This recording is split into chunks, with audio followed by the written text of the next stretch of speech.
Vasudevaya.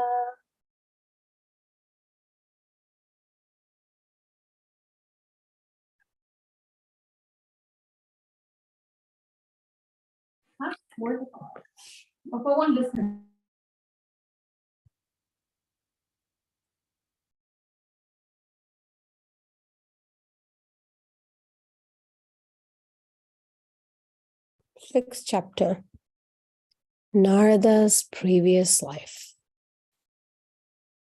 Narada further describes his past birth, which culminates in his seeing Lord Vishnu and receiving his eternal spiritual form. When the rainy season ended, the saintly Brahmins departed. The boy continued assisting his mother, while always remembering Krishna as they had instructed him. He would rise early and worship the Lord in his mind, chanting the mantra they had taught him. Seeing his devotional inclinations, his mother did her best to give him time for his spiritual practices. She would work harder than all the other servants so that her son need not do as much. Still, whenever her master would see the boy not working, he would give him jobs. So despite her best efforts, the woman was unable to do anything to help her son. Even so, the boy was not disturbed because he knew everything happened by Krishna's divine arrangement. One night, the master wanted milk. Send the lad to the cowsheds, he told the boy's mother. Not wanting to disturb her son who was absorbed in meditation, she took the vessel and went out into the dark.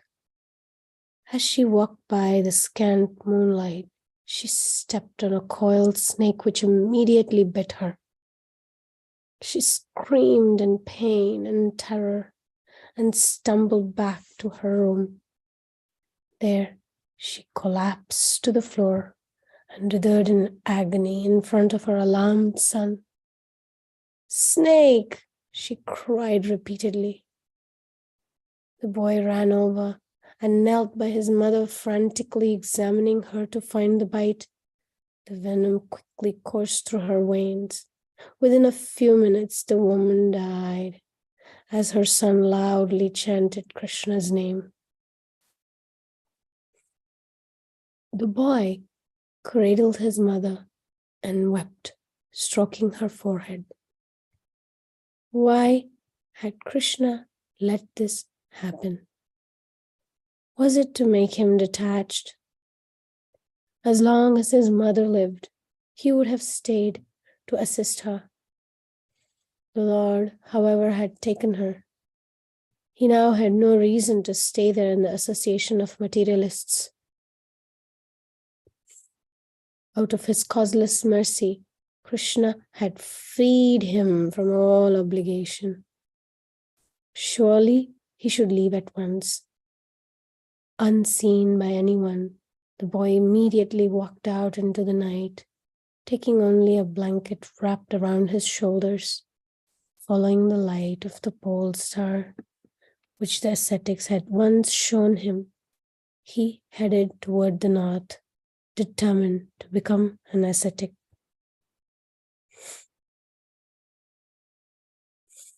So that the master would not find him, he left the main path and walked through the dense jungle.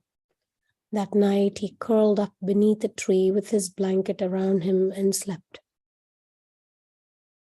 By Krishna's arrangement, he was not troubled by wild animals, and the next day he continued his journey. Day after day, month after month, and year after year, the boy walked, surviving on fruits and wild roots, continuously chanting his mantra. Gradually, hunger and thirst no longer troubled him as he became fixed in spiritual consciousness. Occasionally, when he passed through a city or town, some kind person would offer him a cooked meal. the boy grew into a man. Still, he continued to roam about, just as his spiritual masters had done before him. He walked through flourishing cities, towns, villages, farms, mines, agricultural lands, valleys, flower gardens, and forests. When people saw the young, bearded mendicant, they would come to hear spiritual discourses from him, and he would repeat for their benefit all he had heard from his own teachers. Somebody else likes to take over, please. As he grew older, he desired more solitude to practice meditation and headed for the wilderness. He passed through mountains colored by great veins of gold and silver and large freshwater lakes with lotus flowers, beautified by bees and singing birds. Admiring the celestial beauty of his surroundings, he felt he was in heaven. At other times, he entered dark, fearsome forests, dense with reeds and thorny bushes, and inhabited by snakes, owls, and baying jackals. When he felt exhausted, he would bathe in clear mountain lakes and drink their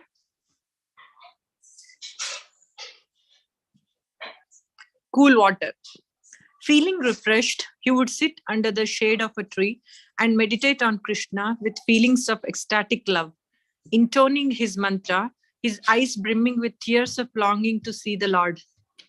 On one such occasion, as he sat under a banyan tree in an uninhabited forest meditating on Krishna, the Lord appeared within his heart. His body erupted with goose pimples, and his mind was overcome with ecstasy. Suddenly, Krishna's form disappeared. No longer seeing his beloved Lord, he cried out in grief of separation. He jumped up and frantically looked about like a person who has lost a great treasure. Krishna, Krishna, where have you gone? He repeatedly called as he searched the forest groves. When he could not find Krishna anywhere, he sat down again in meditation, desperate for another vision of his Lord. Not seeing Krishna even in his heart, he breathed heavily. Hot tears streamed down his cheeks. He felt dizzy and kept calling out, Krishna, Krishna, where are you? Why have you left me? Oh, my Lord, my Lord. Suddenly he heard an ethereal voice address him affectionately. My dear devotee, I have revealed myself to you because of your sincere and determined practice. Never do I show myself to those careless in their worship. I appeared before you in order to increase your yearning for my eternal association. Such intense hankering for me destroys all material desires. As that longing intensifies, my devotee's pure love for me gradually deepens. The Lord told him the reason for his great good fortune was the training he had received from the four ascetics. He assumed him that if he continued to follow their instructions, he would become the Lord's associate in the transcendental world after leaving his body. A fear arose in his heart. What if he should forget the Lord at the time of death? Understanding his anxiety, the Lord reassured him. Whatever advancement you make will never be destroyed. Your transcendental knowledge and love for me will stay with you birth after birth until it fully matures. Then you will return to me. Feeling grateful, the young ascetic bowed his head in obeisance. He then resumed his travels, chanting the Lord's glories without inhibition wherever he went. His mind was completely satisfied. He envied no one and had no pride. He spent the remainder of his life absorbed in thoughts of Krishna. Wherever he traveled, he spread the Lord's glories. He was free of all material attachments and aversions. When the allotted time of his death arrived, he instantaneously received an eternal, indestructible spiritual body befitting an associate of the Lord. Vasudeva sat mesmerized as Narada finished his tale. As a young boy, I had no spiritual discernment, but I associated with those four great sannyasis who possessed pure devotion and profound knowledge of the absolute truth. I heard from them the Srimad Bhagavatam and achieved a most wonderful results. Looking pointedly at Vasudeva, Narada said, "Therefore, I ask that you simply describe Krishna's pastimes. By so doing, you will fully satisfy the pious, and then they will be able to uplift others by their association." Vasudeva nodded slowly. Narada's personal testimony was powerful. Still, he had a doubt. "Master, since you attained your eternal spiritual body at the time, how is it you have now taken birth as Brahma's son?" Narada said, "Just as the eternally spiritual Lord descends into the world to reclaim the fallen souls, similarly, I also appeared." When Narayana lay down in the casual waters of creation, I entered with his breath and then was born from Brahma's deliberation. Narada explained how the difference between himself and Brahma's other sons was that his body is spiritual, but the other sages took birth in material bodies. Since I appeared in my own spiritual body, I am free to travel anywhere within the material creation and also to the spiritual worlds without impediment. Wherever I go, I play my transcendental lute and sing the Lord's glories for the benefit of all souls. Haribol. Vasudeva said, "After attaining his association, are you not now feeling unhappiness being separated from the Lord?" Narada laughed. "I am never apart from my Lord. As soon as I glorify him, he appears in my heart, as if summoned." Vasudeva looked at his spiritual master in awe. Narada again became grave. "My dear Vasudeva, I have told you my history in order to persuade you to exclusively describe the Lord's glories. The conditioned souls suffering in this material world will not attain satisfaction even by gratifying their senses piously, nor indeed by renouncing sense gratification. Constant hearing and chanting about Krishna is the only suitable boat for helping all souls cross the ocean of material suffering and dissatisfaction." Yeah, this is good. Sutta said. Narada then took leave of Vasudeva, and while playing his lute, he ascended into the sky and disappeared. Folding his palms, Sutta praised Narada. "All glory and success to the illustrious Narada, because in great joy he always extols the Lord, traveling throughout the universe to save the suffering souls." Shaunaka and the sages lifted their arms into the air and enthusiastically exclaimed, "All praise to Narada." The Pandavas and Krishna. Should I continue, or anybody wants to continue? Otherwise, I don't. Okay. I just wanted to take a moment and look at Narada's life. Look at the way that the mercy came through misery, through pain, through the loss of his mother's death. We can actually correlate that misery and that hurt and that pain and that disappointment in our lives too. Just like we read in the previous chapters, how Vyasadeva, being the literary incarnation of Krishna, he was going through dissatisfaction because of not being completely absorbed in glories of the Lord directly. So in this story of Narad Muni's lifetime, previous lifetime, we can also actually meditate on this point, how our lives too are imperfect. There are losses, disappointments, frustrations. And we usually are so busy, so occupying our minds to try to solve it. But actually, we're not supposed to solve that. That's not the problem. The problem is the disconnection with the Lord. So whenever we're not given with that material facility of feeling comfort, feeling whatever it is that we're looking for each of us, we're looking for some material comfort. It could be validation, it could be love, it could be acceptance, it could be wealth. And the thing that we want the most will not be given to us. Just like small Narada, what does the small boy need the most? Mother. So his mother was taken away from him. And similarly, sometimes, wow, we hanker the most. Krishna will take that away. Krishna will make sure we don't get it. Because it's his way of telling us, don't try to solve that. Solve the real problem. Look at me. I'm here. Krishna is like, I'm here.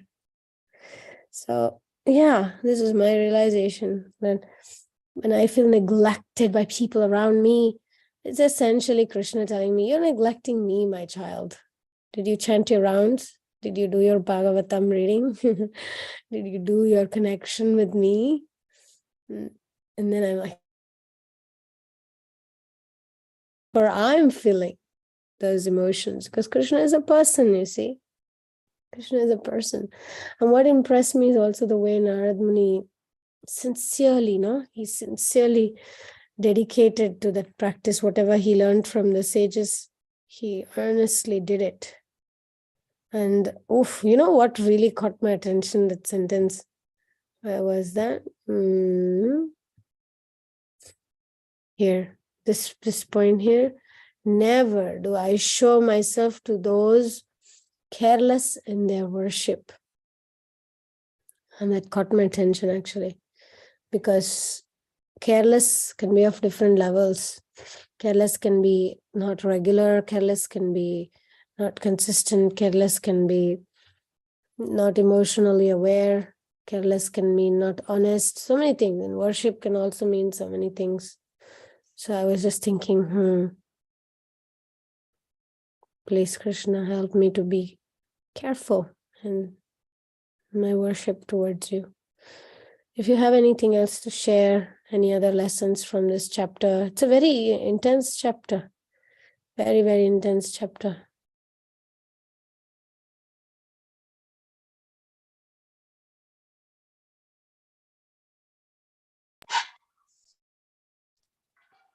Yeah, I just want to share that while reading piety.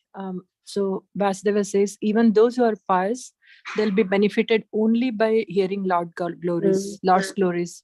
So piety itself cannot guarantee our spiritual realization or spiritual Lord's association. Piety in itself is not a means. Even those who are pious have to hear the Lord's glories in order to become attached to the Lord. Good point. So sometimes I take being religious, being pious. I mean, focus goes there more than just Lord's glories is enough, actually. I mean, connecting to Lord, I get distracted. So I just took that. And also I like this. Never do I show myself to those careless in their worship. Why will he? Even we as he's a supreme person, even we as a person, why do we even bother to lend our ear or heart to anybody who doesn't care us? So he's a supreme person, why will he do that? And that's my take. Thank you. Thank you. Tarni Radha wants to share. Hare Krishna. I just got to have this great opportunity with the mercy of Vilasman Sri Mataji today. She's at our place. So while listening, right, I was reflecting on was like how Krishna, when he takes away the mother, he's just putting Narada in such a helpless condition that there's nobody else that Narada would actually understand that he is the maintainer and the protector and the controller. So Narada Muni understands even at such a small age that it's only Krishna for me. So he puts him in that, desperate situation. Materially, it looks like that, but then it's like Krishna's supreme mercy for him Mm. In this one lifetime itself, he understood, and then he intensifies that laulyam, that greed, to really have my eternal shelter, Krishna. You're the only one like that. He will start feeling so early, and then he'll continue that Mm. quest. So that was very wonderful for me. Yeah, so true. Like materially, what can look like a disaster or a misfortune, there is nothing like that in Krishna's world. Once we're devotees of Krishna, Krishna personally plans every event. And if only we can see Krishna's hand behind the circumstances, and then we say, yes, that was Krishna's plan to liberate me. Even recently, I was thinking of a particular relationship in my life that the person is very disappointing on different levels. And I was thinking, thank God. Yeah, thank Krishna. This relationship being disappointing is making me more attached to Krishna, more focused on other stuff and not be dependent on that friendship. So it's like Krishna has a plan. We just have to trust him. Yeah. Sometimes I ask myself, my husband often asks me, why do you think you deserve, who do you think you are to have something better? You think you know better than Krishna. So it's like, yeah, Krishna knows, even though it may seem unfair. True, so true. Krishna has a plan. Beautiful point. Also, that point here about association, right? Here it says, the Lord told him the reason for his great good fortune was the training he had received from the for ascetics. That's again the point about good association. Anybody else has some other realization to share? What touched you the most?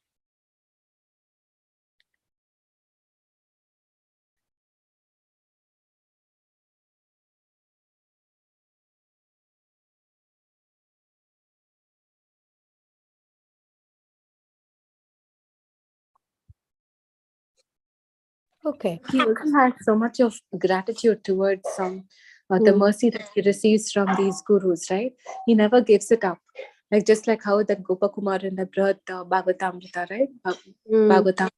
Like how he also now, the mercy that he has received from the Guru, he chants the mantra, he never gives it up. So like that same we can see Narada also. So much of gratitude, he never gives it up. Sometimes places he's in the forest without food and so many things. Of course, the desire of material desire, that hunger will go away. But that he never just stops, the chanting the mantra or the process of devotional service which he learns from the Guru. So that also was, I was just thinking, so beautiful. This is one of my favorites, actually. Me too.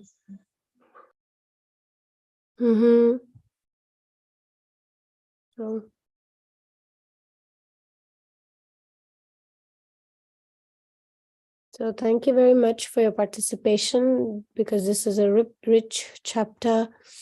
What we're going to do now is I'm going to take a couple of minutes to just summarize this in our minds. I'm going to just put it in a form of a meditation. You can relax, be seated in a comfortable place, situation. If you can close your eyes, relax your shoulders,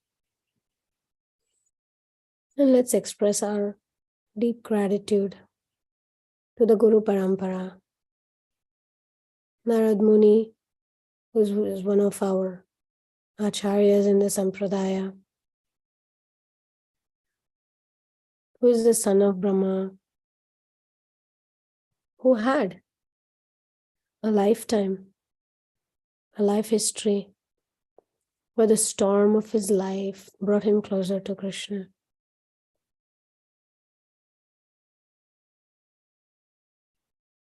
Taking the light of Srimad Bhagavatam and requesting the Lord to brighten our lives with the knowledge of this great Purana.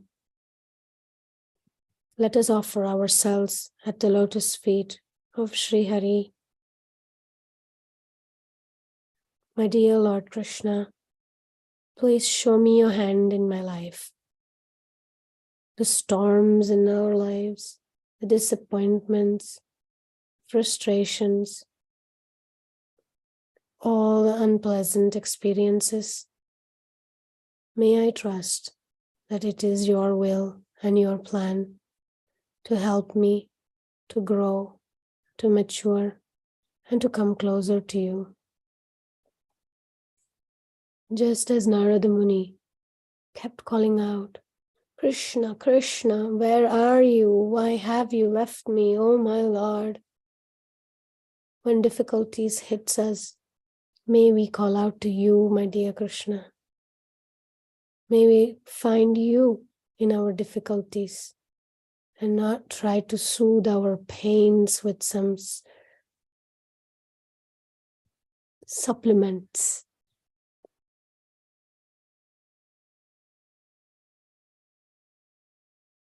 May we develop discipline, consistency,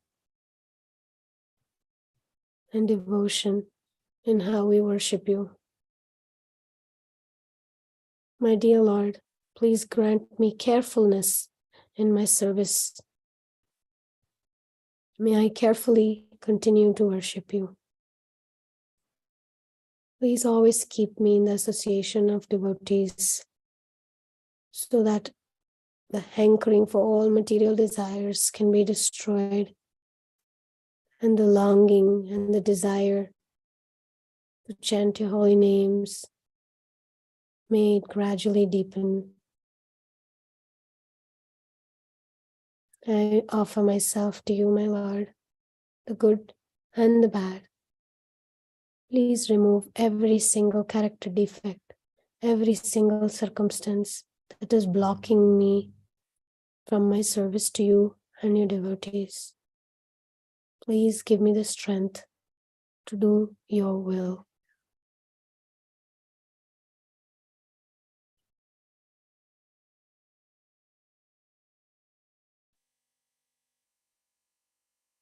So with this, we read Srimad Bhagavatam, 6th chapter of the 1st canto. Tomorrow we will start the 7th canto.